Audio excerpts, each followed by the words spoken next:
અને જાગૃત કરે તો આપણી ગરીબીના આપણા ગામનો વિકાસ શક્ય બને. સુંદર મજાનું આયોજન એમને અઠવાડિયાનું કર્યું છે. એટલે કશી વસ્તુ એમાં બાકી નથી. અંધશ્રદ્ધાથી મારી સ્વચ્છતા અને સફાઈની બધી જ એમાં વાત કરી.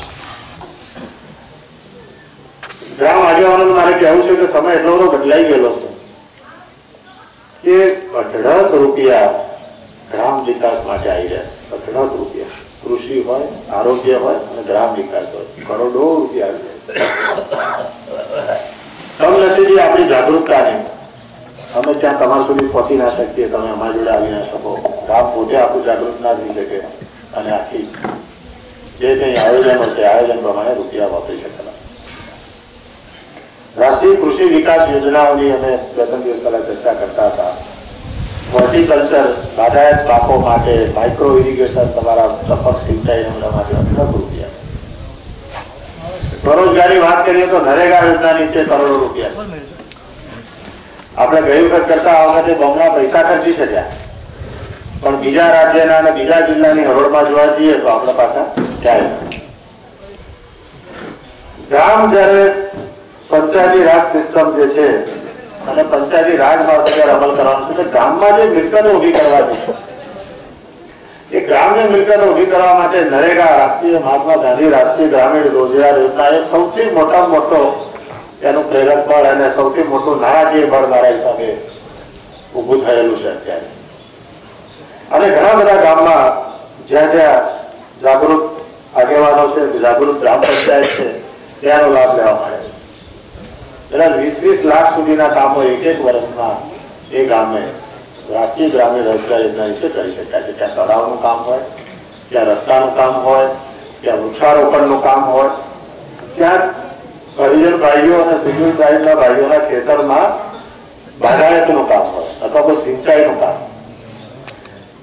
ગામ આગેવાનો બેઠા છે, મારે જાહેર કરવું છે કે આ ગામે પણ બી જો તમારા હરિજન ભાઈઓ હોય, ખેડૂત આદિવાસી ભાઈઓ ક્યાં હોય છૂટાછવાયા, તો એના માટે સિંચાઈની પાણીની સુવિધા કરવા માટે અને બાગાયત માટે રાષ્ટ્રીય ગ્રામીણ રોજગાર યોજનામાંથી એમાંથી પૈસા મળે છે, એની મજૂરીના અને એને રોપા લાવવાના ખર્ચાના.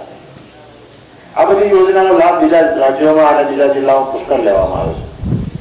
આપણા ત્યાં હજુ સુધી આપણે શરૂઆત કરી ચૂક્યા છીએ. 500-550 વ્યક્તિગત લોકોને આમાં આપણે લાભ આપવા જઈ રહ્યા છીએ. લગભગ 70 થી 75 કુવા પણ બી આપણે ચાલુ કરેલા છે કે ગરીબના ખેતરમાં એક કુવો થશે તો એ સિંચાઈના કારણે 2 અને 3 પાક લઈ શકશે, તો એની આવક બમણી થઈ જશે. પણ આના બધા માટે ગામ જાગૃતિની જરૂર છે. શિબિર તો થશે, પણ શિબિરને આપણે ભૂલી નથી જવાય. શિબિર જે છે એ શિબિર જે થાય એ શિબિરને દર મહિને 2 મહિને તમારે વાગોળવી પડશે. શિબિરને ગામે વાગોળવી પડે. છોકરાઓ સરસ મજાની સફાઈ કરી અને અમને બહુ સરસ, મને બહુ ગમ્યું કે સમજી તો શક્યા છે. કચરો નાખનારા ગામમાં 2000 હોય તો સફાઈ કરનારા કેટલા જોવે? વડીલો કે છે 2000 તો તમારું ગામ ચોખ્ખું થઈ જાય, સરસ થઈ જાય. તો 100 માણસો જો રોકે દે તો પછી એવો ટેક્સ તમે આપશો, એવો કરવેરો આપશો ને. 100 માણસનો 2000 રૂપિયા પગાર પ્રમાણે તમે જો એવો પગાર આપવા માટે તમે એવો કરવેરો આપશો, બરોબર? કરવેરો આપશો ત્યારે ખબર પડશે કે આપણને સફાઈ કામદારની જરૂર છે કે આપણે પોતે જાગૃત થવાની જરૂર. કચરો નાખી દે વાળવા વાળો કેટલા જણા કચરા વાળે. સારી સિસ્ટમ એ છે કે ઘરે ઘરે કચરા પેટી રાખવામાં આવે અને આજે સીધી છે એ નિમિત્તે ખાસ એને આગ્રહ કરી અને કચરા પેટી એમના જોડે જૂનો ડબ્બો, તેલનો ડબ્બો હોય, 15-20 રૂપિયાનો જૂનો ડબ્બો, એમાં આ કચરો નાખી દેવામાં આવે અને એ કચરાનું જો ઉઘરાણું એક જ વ્યક્તિ 7 વોર્ડ હોય છે સરપંચે, તો એક વ્યક્તિ રોજ એક વોર્ડમાં જાય તો એ કચરો લઈને લારીમાં મૂકી દે. તો કોઈ કચરો વાળવાની જરૂર પડે અથવા વાળવાની જરૂર પડે શરૂઆતમાં તો 15 મહિનો વાળવાની જરૂર પડશે. આ રોજ સફાઈ કરવાની જરૂર પડે. એટલે ગામે સંપિત થવાની જરૂર છે, ગામે નક્કી કરવાની જરૂર છે કે આપણે બધા કઈ રીતે રહેવું છે. આપણે સારા સંસ્કારી નાગરિક તરીકે સ્વચ્છતાને જિંદગીમાં અપનાવીને આપણે બધા રહેવું છે, ગામ સ્વચ્છ રાખવું છે, આજુબાજુમાં સદાવાલામાં ગામ બહુ સારું, આપણું કોલર આમ કરીએ સારું છે, વખાણ તો બધા ગમે, ગામ વખાણ બધા ગમે, કોલર હાલે, પણ એમને એમ જ વખાણ કરાવે છે કે કંઈક કરી વખાણ કરાવે. આ જિલ્લામાં 47 ગામો એવા છે કે જે નિર્મલ ગામો આપણે કર્યા છે. નિર્મલ ગામ એટલે જ્યાં 100% શૌચાલય હોય, જ્યાં કચરાની વ્યવસ્થા હોય, નિકાલ કરવાની, ગંદકી ના હોય, શાળામાં અને ઘરે લોકોને આરોગ્ય વિશેની, સ્વચ્છતા વિશેની સાચી સમજ હોય, એવા 47 ગામો આપણે ત્યાં ઓછા છે, પણ શરૂઆત આપણે છેલ્લા 1-2 વર્ષથી કરી છે. આપણે 47 ગામો નિર્મળ ગામો આપણે કરવા જઈ રહ્યા છે. શૌચાલય માટે તમને બધાને ખબર છે, 1250 રૂપિયા અને 2200 રૂપિયા BTL હોય તો અમે બધા સહાય આપીએ છીએ. એના 7 કરોડ રૂપિયા મારી જોડે પડ્યા છે, 7 કરોડ રૂપિયા. પણ વાપરવાવાળા ક્યાં છે? વાપરવાવાળા ક્યાં નથી? વાપરવા પ્રશ્નો કરનારા છે ઘણા, આટલામાં ના થાય, હજુ થોડા વધારે આપો, હજુ રાહ જોઈએ. અરે ભાઈ, સરકારને જરૂરિયાત છે, પાયાનું કામ છે, માટે 2200 રૂપિયા રાખે. હવે તમે એ કરો એટલે ઇનામ રૂપે પતી ગયું. હવે ત્યાં સુધી પોતાની સવલત સચવાય છે, બહેનોની સવલત સચવાય છે. તો આજે સિવિલ દરમિયાન જે તમારા તલાટીની જોડે 100% જેના બાકી છે આપણા શૌચાલયને આપવાના, એ બધાને મંજૂરીના હુકમ આપી દો. અને સરસ મજાના ગામમાં જે કડિયાનું કામ કરતો હોય એને લાઈને એકવાર ચાલુ કરાવી દો. છોકરાઓ આવ્યા છે. આ શૌચાલયનું કામ પાછળ કેમ પડી ગયું ખબર તમને? અમે ભાઈઓ જોડે વાત કરી, એમાં પાછળ પડી ગયું. જો આ છોકરીઓ બહેનોને ચડાવી દે ને તો તમને ઘરમાં જ ના આવે એના વગર.